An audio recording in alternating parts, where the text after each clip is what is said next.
this is gold we found down there. Welcome to the Whites Electronics Armadillo Mining outing. I live in Colonial Valley over on Soldier Creek. Got involved with Whites Electronics about 18 years ago. They gave me machines to test and started messing around, and next thing you know, they send me around the world to train people on how to run these things. So right now we're going to have Josh. Josh actually helped find this incredible gold here locally, probably 6 or 7 miles from here, I guess. And what we'd like you to do is just give us kind of a rough idea. We're over here in Illinois Valley. We're right about here. Yeah. We're going to go down into this Days Creek drainage and look around in here with the metal detectors. And so tell us a little about the geology of this part of the valley. I don't know if you can see it here on the map. We are somewhere right in there. And all this purple section is ultramafic rock. That is basically serpentine, for the most part, serpentine. About everywhere you can see, we're about in the middle of this.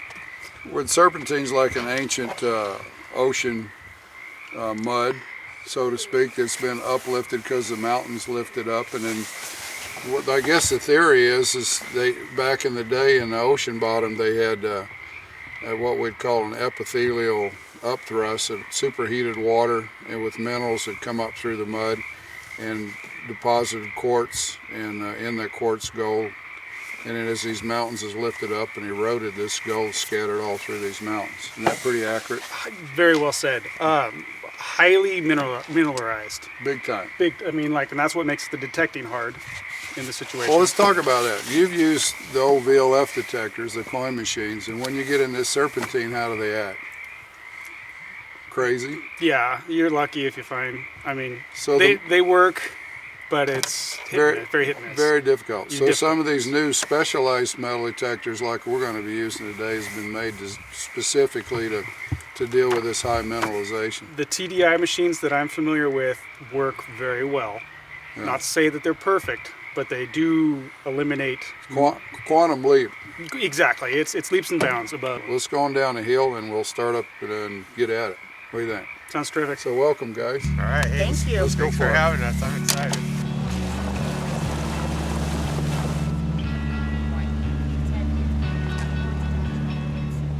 Hi, I'm Sam from Armadillo Mining, and this is a metal detecting outing that we put together with Armadillo Mining and Dennis Dixon for Whites Electronics. I would say I've probably sold TDIs. I've sold 6 to 12 in the last 6-8 months.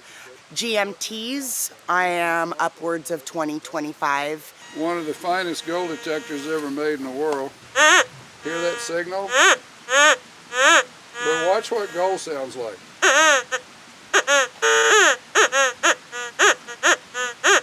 Hear that zip sound? You know, after you dig up 20, 30 of these, you can start to hear that it's a hot rock. And then as you're digging on it, you'll be like, well, that's just another hot rock, but I want to find out. Like you were saying with the VLF machine, the ground itself is just, and then it is possible though. I did find gold with the VLF in really hot ground. I just focused, was the only machine I had for one, but I focused and started, once I found a piece of gold in that hot ground, I started figuring out what the kind of the alternate sound was. That's the sound of gold here. Right here. That's the key specific word. Spot. This is what the gold sounds like here. Mm-hmm. And so that's pretty much. That's why taking a test large nugget and a test small nugget. If you're in an area where you think there's gold, then if you take your test nugget and you set it down and tune your ear for right here. Exactly. And then if you're walking around right here and you go, whoa, that's what gold sounds like here. And this is a trick that a lot of people aren't telling you prospectors. The machine never lies. These don't lie. They want to tell you that the machine's smart, gonna. We're idiots. Yeah, the machine's got it all figured out. The machine always says the same thing the same way, and it's just a tool. It has no opinion. Right.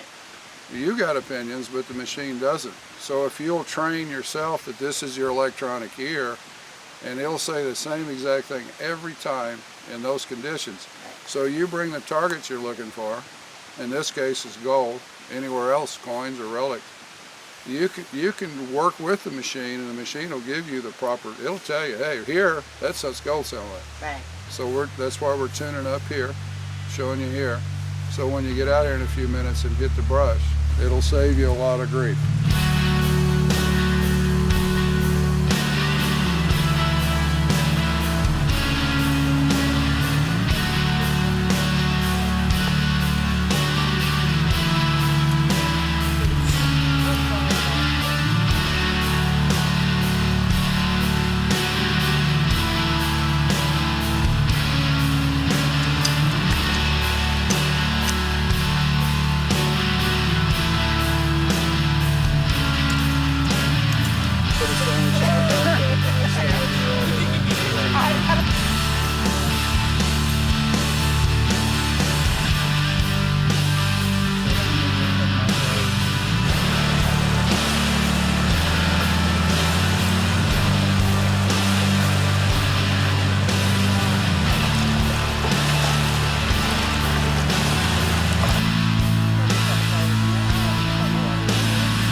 I'm Josh Bomker, son of T.H. Bomker, mining author extraordinaire. He focuses a lot on the history of mining, more so than just moving equipment, modern ideas and take on equipment, more of the theories and the thought processes of the old timers who didn't have anything fancy. They had a shovel and a pick.